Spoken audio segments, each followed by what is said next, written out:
Al-Quran। खुलासा मज़ामीन कुरान, पारा नंबर 6। दीन में गलू ना करें। इस आयत में दीनी मुआमलात में गलू करने, हद से बढ़ने से मना किया गया है, क्योंकि गलू, कमी बैशी, गोया सुन्नत से आराज और मुंह फेरना है, क्योंकि संते नबवी इतदाल का रास्ता दिखाती है। सूरा माइदा। मरकजी मजमून तमाम अहकम शरिया की पाबंदी करना है, इसलिए अहद की पाबंदी करो और हुक्म उदूली वाव नक़ज़ अहद तोड़ने से बचो। बाहमी ताउन की बुनियाद नेकी और तक़वा है। इरशाद फरमाया कि बाहमी एक दूसरे से ताउन करते रहो, मगर ताउन की बुनियाद नेकी और तक़वा होनी चाहिए। इस सिलसिले में इस्लाम ने खुद कौमियत या लिसानियत को बुनियाद नहीं बनाया, बल्कि लफ्ज़े नेकी और तक़वा की तरफ इशारा किया है। अगर मुसलमान भी जुल्म या ज़ियादती पर मदद तलब करे तो इसकी मदद ना की जाए।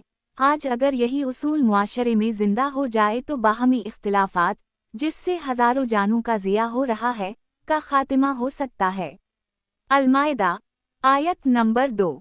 नक़ज़ अहद के नताइज। आयत नंबर 13 में नक़ज़ अहद तोड़ने के नताइज का जिक्र किया गया है, जो दर्ज झैल हैं।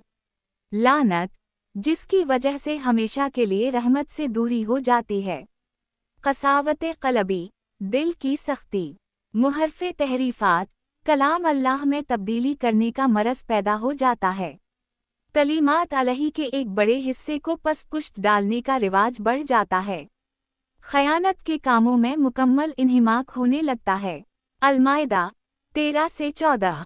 डकैती की सज़ा। जो लोग डाका ज़नी करते हैं, उनका जुर्म इस कदर संगीन है कि गोया वो अल्लाह और इसके रसूल के साथ जंग कर रहे हों, लिहाजा उनकी सज़ाएं भी सख्त हैं। 1. अगर डाकुओं ने माल भी लूटा और लोगों को कत्ल भी किया, तो सज़ा ये है कि उन डाकुओं को कत्ल करके सूली पर चढ़ा दिया जाए। 2. अगर सिर्फ कत्ल किया तो कत्ल के बदले कत्ल किया जाए।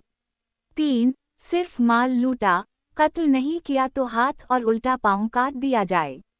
4. अगर सिर्फ डराया धमकाया या माल लूटने की नौबत नहीं आई तो कैद कर दिया जाए, लेकिन अगर गिरफ्तारी से पहले तौबा कर ले और तौबा का यकीनी होना कुरान से मालूम हो जाए तो माफ़ी है।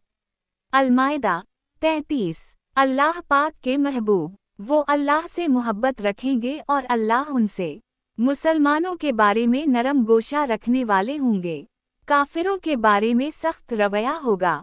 अल्लाह की राह में खूब कुर्बानियां देने वाले होंगे। दीन के मामले में किसी की मलामत की परवाह नहीं करेंगे। अल-माइदा 54।